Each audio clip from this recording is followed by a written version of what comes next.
quality financial services. This will generate growth for those who recognize the opportunity while contributing to the overall economic prosperity and individual financial security of the people in this country. Teetering provides real-life stories and insights into the pressures that push so many people off of their financial tightrope, as well as the ways they heroically manage their lives and support their families in these increasingly unstable times. I urge all of us to listen closely and be a part of making a difference in the most important challenge of our era, making the American dream attainable for every American. Robert L. Johnson, founder and former chairman of Black Entertainment Television and founder and chairman of the RLJ Companies. Introduction. I'm in an industry people love to hate. I make money providing financial services to the people banks don't want. So why should you listen to this book? Because the rapid growth of my industry is the result of dramatic changes that have eroded the financial stability of half of this country. Over the past 2 decades, I had a front-row seat to the changing outlook of so many Americans, and I've listened carefully to their stories.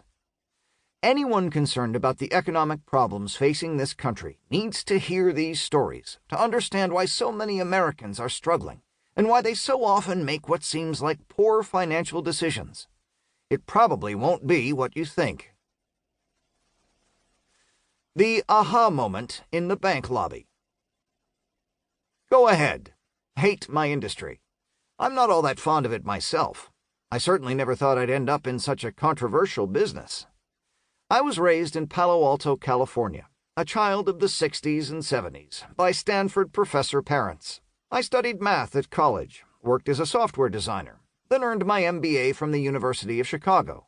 After graduating, I worked for a management consulting firm, focusing on information technology strategy and business process re-engineering in the financial services industry.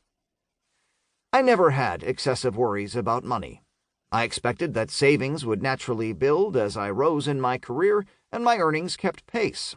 I had confidence in my ability to achieve my financial goals, and figured that if I worked hard, it would pay off.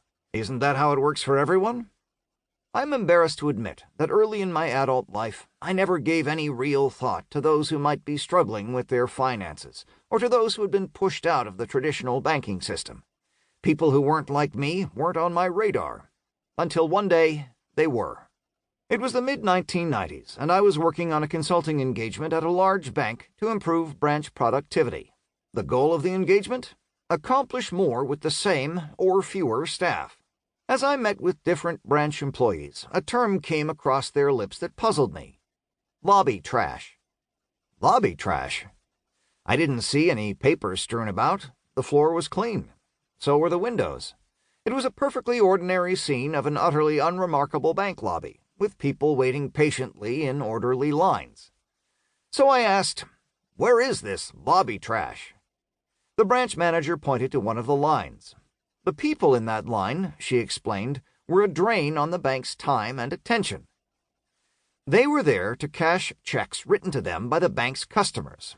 Unlike others who deposited their checks in their own checking accounts and waited several days for the checks to clear and for the money to become available, these people needed their money right now, and they were willing to show up at the branch and stand in line to get it. I have no products for these people who come to cash checks, other than trying to get them to bank with us, which they never do, the manager said. To the branch manager, they were annoyances at best. To me, they were something very different. I saw people who literally went the extra mile to make sure they had cash in hand for their immediate needs.